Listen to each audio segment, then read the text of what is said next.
सक्रिय राजनीति में नहीं दिखी।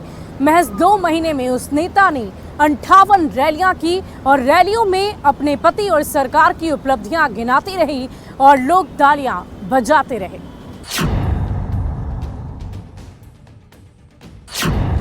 जिस तरीके से हेमंत सोरेन के जेल से आने के बाद, बल्कि जब वो जेल में थे तब भी जब कल्पना सोरेन ने अपने हाथ में लिया था पूरे नेतृत्व को, और कल्पना जिस तरीके से लोगों के बीच गई और बाद में पूरी झारखंड मुक्ति मोर्चा जिस रूप से जनता के बीच पहुंची और ये नैरेटिव लेकर गई कि हेमंत सोरेन के साथ भारतीय जनता पार्टी अत्याचार कर रही है, आदिवासी के साथ वो अत्याचार करी, तो वो मैसेज जिस रूप में कल्पना सोरेन, झारखंड मुक्ति मोर्चा, उनके तमाम लोगों ने आदिवासी आबादी के बीच पहुंचाया, मुस्लिम आबादी के बीच पहुंचाया, उसका एक बड़ा इम्पैक्ट हुआ है।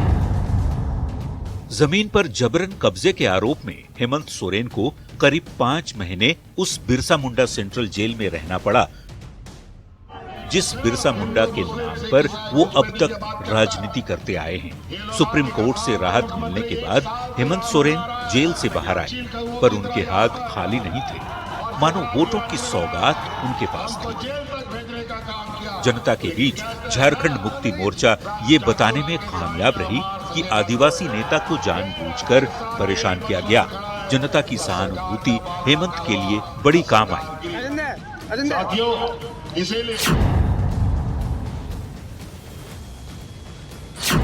और दूसरी बात, वो जो दाढ़ी है ना, देखिए चुनाव में क्या होता है, लोग कनेक्ट कैसे करता है, एक चेहरा होता है, एक व्यक्तित्व होता है, एक बोलने का तरीका होता है, तो वो जो बढ़ा हुआ दाढ़ी है वो उनके पिताजी का जो है दिशोम गुरु शिबू सोरेन का जो एक कैरेक्टर था, जेल का फाटक टूटेगा शिबू सोरेन जीतेगा, एक जो पहले नारा था वो अक्स दिखाई पड़ा और उनके व्यक्तित्व में बड़ा बदलाव आया। हेमंत सोरेन के चेहरे पर हमेशा गहरी मूछें तो देखी गई, पर जेल जाने से पहले किसी ने गहरी दाढ़ी देखी नहीं थी। सौम्य दिखने और मीठी जुबान बोलने वाले हेमंत सोरेन के चेहरे पर जहां गंभीरता का भाव और भी गहरा हो गया, वे अब बेहद आक्रामक भी होने लगे थे। हेमंत सोरेन का ये अंदाज लोगों को खूब भाया। हमने कहा ना एनआर से चलेगा ना यूसीसी चलेगा, यहाँ चलेगा तो सीएनटी एक्ट चलेगा, एसपीटी एक्ट चलेगा और पैसा कानून। एनडीए की तरफ से मुख्यमंत्री पद के लिए किसी का चेहरा प्रोजेक्ट नहीं किया गया था, लेकिन इंडिया गठबंधन की तरफ से ये तय था कि अगर बहुमत उनको मिलता है तो फिर वो हेमंत सोरेन को ही मुख्यमंत्री बनाएंगे। तो ऐसे में जनता ने भी यही सोचा कि जो चीज पहले से तय है उस पर ही क्यों ना मुहर लगाई जाए। चुनाव से बहुत पहले साफ हो गया था कि इंडिया अलायंस हर हाल में एकजुट होकर एनडीए के खिलाफ चुनाव लड़ेगा। सीटों के बंटवारे को लेकर भले समझौता करना पड़े, पर अलायंस पर आंच भी नहीं आने दिया जाएगा। जेएमएम, कांग्रेस, आरजेडी, लेफ्ट, सब के सब एक दूसरे के साथ चुनाव लड़े। ये पहला चुनाव था जब झारखंड मुक्ति मोर्चा के सबसे बड़े चेहरे शिबू सोरेन ने प्रचार प्रसार में भाग नहीं लिया। हालांकि हेमंत सोरेन को उनकी पत्नी कल्पना सोरेन का भरपूर साथ मिला और साथ ही साथ इंडिया अलायंस में कांग्रेस के दिग्गज राहुल गांधी और कांग्रेस अध्यक्ष मल्लिकार्जुन खड़गे भी हेमंत सोरेन के लिए प्रचार प्रसार करते नजर आए।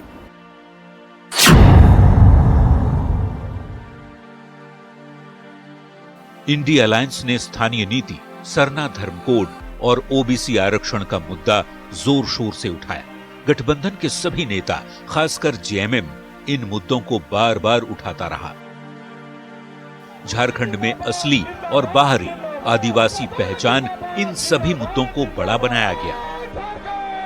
ओबीसी आरक्षण के मुद्दे पर भी इंडिया अलायंस बीजेपी को घेरता रहा। ये मुद्दा भी जनता के बीच हिट रहा। 27% का आरक्षण को पास कराते हैं। आज हम सरना आदिवासी धर्म कोड को विधानसभा से पारित कराते हैं।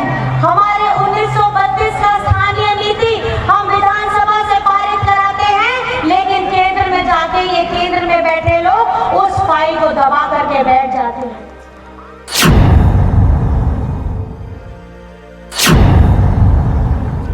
माझी मोमिन, माझी माने ट्राइबल, माझी मोमिन और मैया योजना, ये 3 प्रमुख कारक।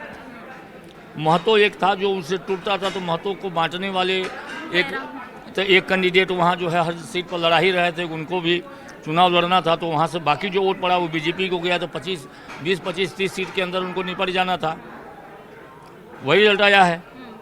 तो वो क्या है कि वो ध्रुवीकरण जो हुआ है वो समानांतर ध्रुवीकरण हुआ है, और भारतीय जनता पार्टी ने जमीन पर जो काम होना चाहिए, जमीन के ग्राउंड पर, वो ऊपर बड़ा काम हुआ। बेहतर चुनाव प्रबंधन और सरकार की जन कल्याणकारी योजनाओं का प्रचार प्रसार जीत की बड़ी वजह बनी।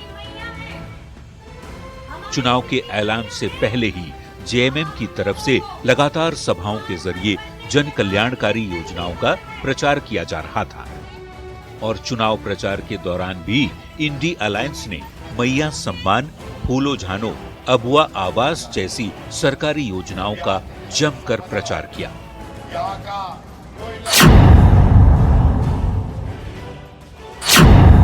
कल्पना सोरेन को जीत का बड़ा श्रेय मिलेगा। सबसे बड़ा श्रेय कल्पना सोरेन को मिल जाता है, क्योंकि हेमंत सोरेन के भाषण और कल्पना सोरेन के भाषण में ज़बरदस्त अंतर है। कम्युनिकेशन स्किल जितना कल्पना में है उतना अभी हेमंत में नहीं है। हेमंत एक लीडर है, लेकिन कल्पना का कम्युनिकेशन कनेक्ट करने का जो तरीका है वो बेहतरीन है। वो पढ़ी लिखी महिला है, साथ में सोरेन परिवार की बहू है। तो इंडिया गठबंधन को लेकर जिस तरह से उनके विचार आते हैं, मुझे लगता है कि आज की तारीख में झारखंड को एक बढ़िया नेता मिल गया है, महिला नेता। हेमंत सोरेन चौथी बार मुख्यमंत्री पद की शपथ लेने वाले झारखंड के पहले मुख्यमंत्री बन जाएंगे। जितनी बड़ी कामयाबी मिली है, उससे कई गुना ज्यादा जनता की उम्मीदें मुख्यमंत्री से है। हेमंत ने चुनाव में करोड़ों अरबों के चांद सितारे तोड़ लाने वाले वादे किए हैं। अब हेमंत ही नहीं, कल्पना को भी हकीकत में इसे उतारने की बड़ी चुनौती होगी। Bureau report.